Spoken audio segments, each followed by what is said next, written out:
Bonjour à toutes et à tous et bienvenue pour cette première vidéo de la série Trucs et Astuces qui j'espère répondra aux attentes de Loulou974 qui m'avait demandé de faire un tuto pour faire une voiture télécommandée. Et je vais vous présenter une des façons d'en faire une.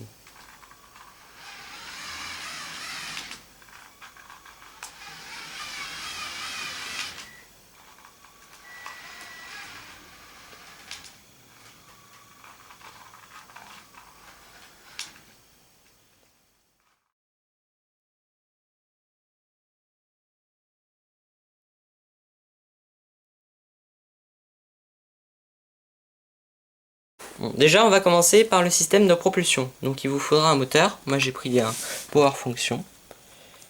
Donc j'ai pris la taille XL. Là, parce qu'il est très puissant. Mais par contre il ne tourne pas extrêmement vite. Donc j'ai fait un système de démultiplication de la vitesse. Et aussi, si vous voulez éviter que vos roues partent tout le temps dans les virages, je vous conseille d'utiliser un système de différentiel. Voilà.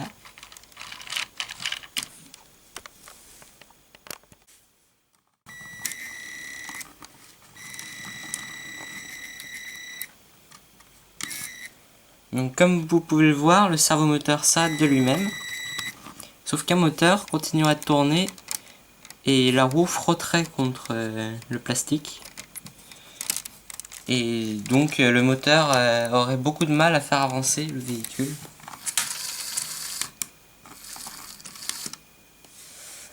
Donc pour l'alimentation, voilà, moi j'ai pris ça comme boîtier de piles.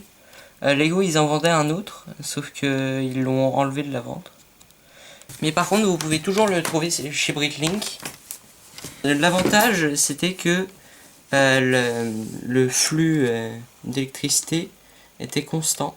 Sauf que en fait au fur et à mesure que les piles s'usent, celui-là il envoie de moins en moins d'électricité. Voilà.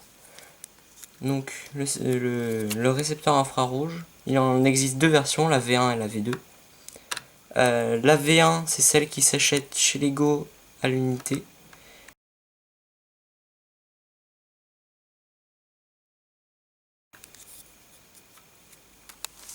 Donc le tout relié au récepteur infrarouge.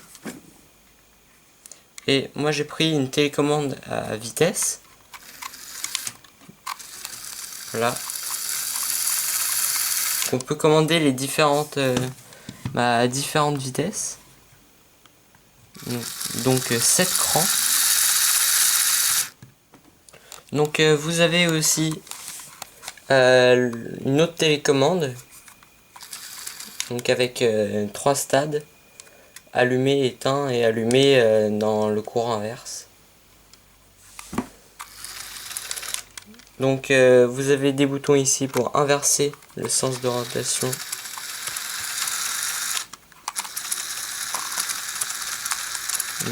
Donc si je tourne toujours dans le même sens, voilà. Les boutons rouges c'est pour arrêter, réinitialiser la vitesse du moteur, du coup pour arrêter les moteurs ou bien les réinitialiser à leur position de départ.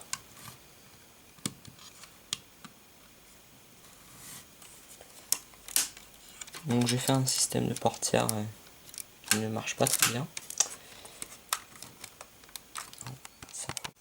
Donc ce que je vous conseille pour votre modèle, c'est de l'alléger, de faire en sorte qu'il soit le plus léger possible et que le système de propulsion soit le plus puissant possible, mais en même temps rapide pour que votre voiture puisse avancer assez rapidement.